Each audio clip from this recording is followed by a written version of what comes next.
Halo guys, balik lagi sama gue Noval di YouTube channel Koinvestasi. Hari ini kita bakal bahas tentang 3 sentimen positif yang bikin market kripto naik, dan kita bakal bahas apakah ini bull run lagi atau cuma naik sebentar aja. Tapi sebelum mulai jangan lupa like, subscribe, dan klik lonceng notifikasi di YouTube channel Koinvestasi.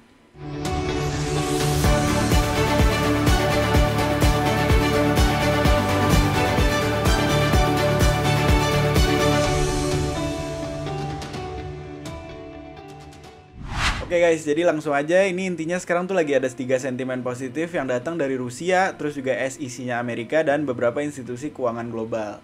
Jadi kita mulai dari Rusia dulu guys, dimana sekarang kalau misalnya kalian update, Rusia kan lagi disanksi nih sama beberapa negara barat kayak Amerika. Intinya Rusia tuh agak susah lah untuk transaksi internasional karena Swift payment-nya juga diblokir, yang intinya masyarakat Rusia tuh agak susah untuk transaksi atau transfer antar negara. Nah jadinya sekarang tuh karena sanksi itu, sekarang juga ekspornya Rusia tuh lagi terganggu nih. Makanya sekarang Rusia lagi merencanakan dengan beberapa negara untuk ekspor impor minyak dan gas dalam bentuk mata uang selain US dollar dan selain euro. Intinya kemarin tuh Rusia baru aja mempublikasi melalui menteri atau komite energinya, yaitu Pavel Zavalny, yang intinya tuh kemungkinan besar dalam waktu dekat Rusia akan mulai ekspor impor energi yaitu minyak dan gas dalam Bitcoin. Nah jadi intinya sekarang Rusia tuh sama negara sahabatnya yaitu Turki dan Cina itu tuh kemungkinan bakal transaksi minyak pakai rubel, yuan, sama lira. Dan ditambah lagi sekarang kemungkinan bakal pakai Bitcoin juga, ini melalui publikasi resminya. Nah jadinya karena kemungkinan pakai Bitcoin juga, ini tuh dianggap sebagai sentimen positif karena emang Bitcoin tuh tujuannya kan sebagai mata uang atau alat tukar yang terdesentralisasi. Jadi nggak ada satu pihak yang berkuasa, jadi nggak ada sanksi-sanksian dan nggak ada barrier to entry. Jadi semua bisa pakai lah kalau bisa dapat akses ke kriptonya itu sendiri. Nah jadi ini kemungkinan bisa jadi langkah besar karena sekarang kalau kalian tahu ya dominasi transaksi minyak dan gas tuh di dunia ya pakai US dollar. Apalagi semenjak Perang Dunia Kedua selesai dan Amerika menang, ya makanya dia berkuasa banget. Dan itu juga yang bikin emas tuh udah nggak mendasari US dollar lagi atau nggak mendasari fiat lagi karena Amerika. Dan ini intinya sekarang tuh US dollar sangat didasari oleh minyak dan juga surat utangnya mereka. Makanya ada istilah namanya petrodollar, yaitu sistem transaksi antar negara yang intinya tuh kalau mau beli minyak ya harus pakai dolar. Sekarang Rusia karena emang lagi panas banget nih, dia mau mulai ya jalannya sendirilah. Karena juga beberapa tahun yang lalu Cina juga mengumumkan kalau mereka tuh pengen bikin jalan sendiri. Apalagi pas Donald Trump memimpin yang ada konflik antara Cina dan Amerika. Mau ada sistem yang intinya tuh petro yuan, di mana transaksi minyak tuh pakai yuan dan bisa didasari oleh emas juga. Nah sekarang tuh kayaknya narasinya udah mulai berubah juga nih ke Bitcoin, di mana Rusia mau transaksi minyak dan gasnya tuh pakai Bitcoin bareng Cina dan Turki. Nah makanya ini jadi sentimen positif. Apalagi sekarang Cina juga udah menggait Arab untuk transaksi dalam yuan. Makanya jadi kondisi petro yuan tuh ya udah mulai booming banget. Apalagi kalau misalnya tahu Arab tuh adalah salah satu produsen minyak terbesar di dunia juga. Jadi karena Arab udah setuju sama Cina juga, kemungkinan besar Arab tuh bisa masuk ke fraksi timur lah bareng Rusia sama Turki sama Cina. Jadi kemungkinan ini Arab juga bakal transaksi pakai Bitcoin minyaknya, dan ini menjadi sentimen positif. Tapi balik lagi ini semua masih rencana dan masih dalam diskusi. Yang intinya diskusinya tuh udah berjalan lama sejak tahun lalu, dan ini tuh kalau misalnya udah disetujuin kemungkinan bisa jadi langkah yang besar dan US dollar bisa jadi agak ambruk lah karena mayoritas minyak ya berasal dari negara-negara ini, dan Amerika sama Eropa tuh bisa jadi dalam bahaya. Makanya ini emang masuk lagi ke konflik yang sedang terjadi di Ukraina sama Rusia sekarang. Tapi ya intinya ini jadi sentimen positif buat Bitcoin karena bakal digunakan sebagai niat aslinya, yaitu sebagai alat tukar, jadi bukan aset investasi doang.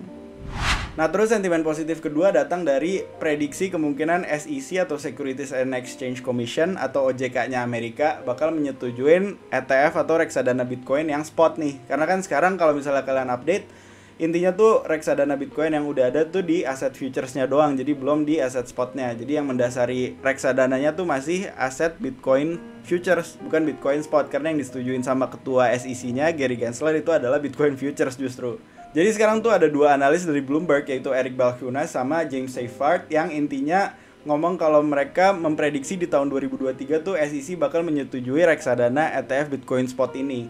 Nah kenapa? Karena sekarang tuh kalau misalnya kalian update, Intinya tuh sekarang Amerika lagi bikin regulasi baru terkait kripto dan juga terkait aset keuangan, dan kemungkinan besar nantinya tuh semua exchange akan diperbolehkan untuk memperdagangkan komoditas seperti kripto dan juga sekuritas seperti ETF atau reksadana ini, tapi semua di bawah pengawasan SEC. Dan ini tuh penentuannya kemungkinan di November 2022 atau Mei 2023. Jadi kalau misalnya udah disetujuin regulasi barunya, hasilnya exchange tuh bisa memperdagangkan komoditas kayak kripto dan juga sekuritas kayak reksadana. Jadi asetnya tuh bisa ada turunannya lah, makanya bisa ada ETF Bitcoin Spot. Dan jadi kemungkinan besar kemungkinan penolakan oleh SEC terhadap ETF Bitcoin Spot itu bakal mengecil, bahkan jadi mustahil karena udah nggak ada argumen untuk menolaknya itu. Nah makanya karena kabar positif ini ya sekarang mayoritas investor kripto tuh lagi pada positif, karena dengan adanya ETF Bitcoin Spot harusnya sih adopsinya dan juga pembelian terhadap Bitcoin tuh jadi lebih mudah, karena orang-orang bisa beli reksadananya aja dan nggak langsung beli Bitcoinnya. Karena kalau misalnya beli Bitcoinnya langsung tuh lebih beresiko lah dibanding reksadana atau ETF-nya, karena kalau ETF-nya sendiri itu dikelolain oleh manajer investasi. Makanya itu dianggap lebih aman dan dianggap menjadi sentimen positif, karena manajer investasi yang mau nerbitin ETF Bitcoin pun juga harus beli Bitcoinnya. Makanya kalau misalnya diterbitin aset baru ya harusnya pembelian terhadap Bitcoin itu juga naik. Makanya karena jumlahnya terbatas ya harusnya harganya naik kalau demand-nya naik.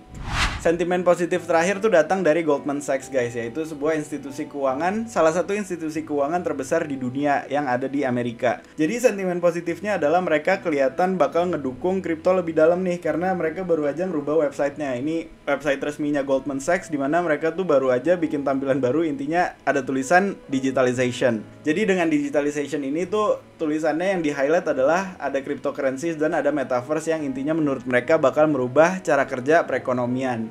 Nah makanya karena ada pernyataan ini sekarang tuh orang-orang pada nganggap Goldman Sachs bakal mendukung kripto lebih dalam dan bakal mengadopsinya lebih dalam lagi. Dan kalau misalnya Goldman Sachs masuk berarti ya melihat duit yang dimiliki oleh Goldman Sachs itu banyak dan melihat nasabahnya yang juga banyak, ya harusnya itu jadi sentimen positif buat kripto. Makanya dengan kabar ini bersama dua sentimen positif lainnya ya harga kripto lagi pada naik nih karena pasar lagi dianggap positif.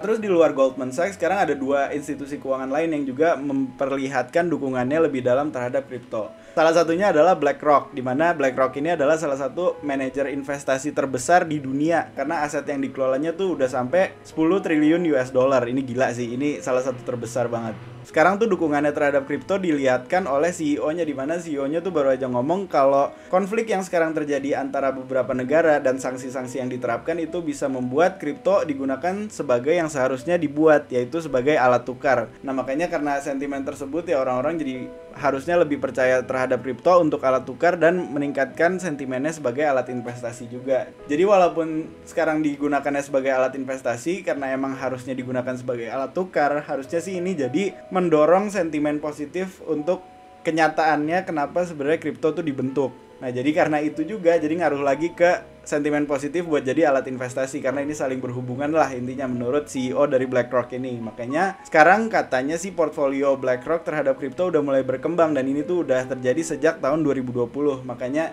ini dianggap sebagai salah satu sentimen positif karena duit yang mereka miliki tuh segede ini guys. Dan kalau misalnya ini duit masuk sebagian besar ke kripto, harusnya market cap atau kapitalisasi pasar kripto yang meningkat lebih dari 2 triliun yang sekarang ada di dunia kripto.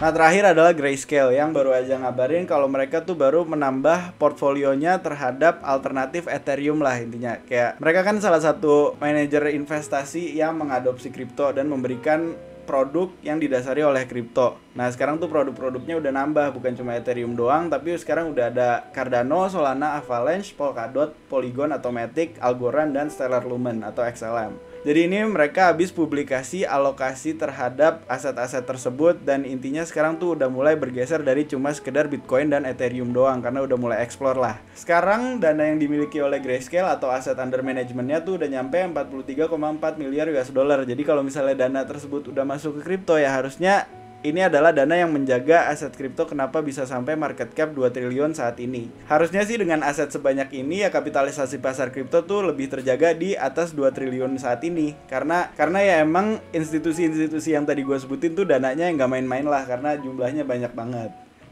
Nah tapi karena banyak sentimen positif seperti yang gue bilang di awal, sekarang tuh banyak yang nanya apakah ini udah mulai buleran lagi atau cuma gocekan sesaat nih. Karena ada pertanyaan tersebut, di sini kita jawab dengan charting Bitcoin, karena Bitcoin adalah kepala atau ketua dari seluruh kripto karena semuanya ngikut Bitcoin.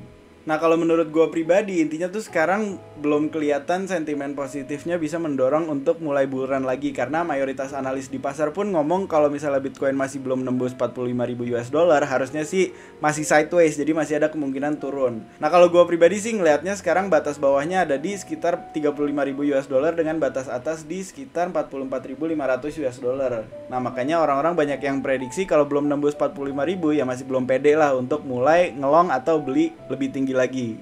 Jadi intinya sekarang kalau menurut gue pribadi ada kayak semacam pola ascending triangle yang panjang banget ini, tapi intinya sih masih relatif sideways lah sejak Januari 2022. Makanya menurut gue harus hati-hati dulu karena masih banyak publikasi-publikasi dan pidato-pidato yang akan datang di weekend ini. Jadi menurut gue kalau misalnya mau long ya hati-hati guys. Jadi untuk jawab udah bull run atau belum, kalau menurut gue pribadi belum, karena ini sentimen positifnya banyak banget dan nanti akhir pekan pun ada data, ada publikasi data sektorial dan data GDP atau produk domestik bruto dari Amerika yang kemungkinan bisa goyangin market karena goyangin US dollar yang berpengaruh pada kripto juga biasanya. Nah, jadi intinya udah bull run atau belum? Kalau menurut gue pribadi belum, karena selama masih belum nembus 45.000 US dollar ada kemungkinan nih masih bakal sideways, terutama nanti di akhir pekan bakal ada beberapa publikasi data, yaitu data sektorial Amerika dan juga data PDB-nya Amerika yang kemungkinan bisa bikin US dollar goyang, dan biasanya kalau US dollar goyang itu menggoyangi kripto juga. Jadi hati-hati guys, dan balik lagi ini bukan financial advice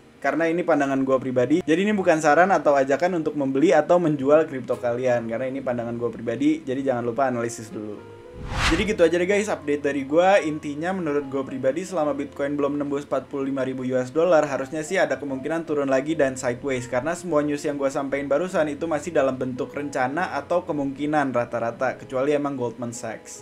Nah, jadi buat kalian yang mau ngelong atau mau beli, ya hati-hatilah. Jangan lupa analisis pribadi dulu dan jangan langsung FOMO sama berita-berita positif yang ada saat ini. Dan jangan lupa pakai uang yang rela untuk hilang, karena dalam potensi keuntungan selalu ada potensi kerugian. Jadi hati-hati guys. Tapi semoga informasi dari gue bermanfaat dan membantu kalian dalam menentukan analisis kedepannya mengenai pergerakan kripto yang kalian mau beli.